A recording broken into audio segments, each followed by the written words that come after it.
how to fix Instagram's sign up problem in less than 1 minute. Hello guys, so all what you have to do to fix this problem is very easy and simple.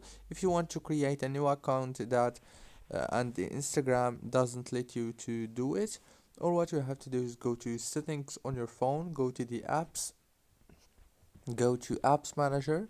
Now on this page you will find all the apps that you have on your phone. Just go to Instagram like this. Now all what you have to do here is very simple.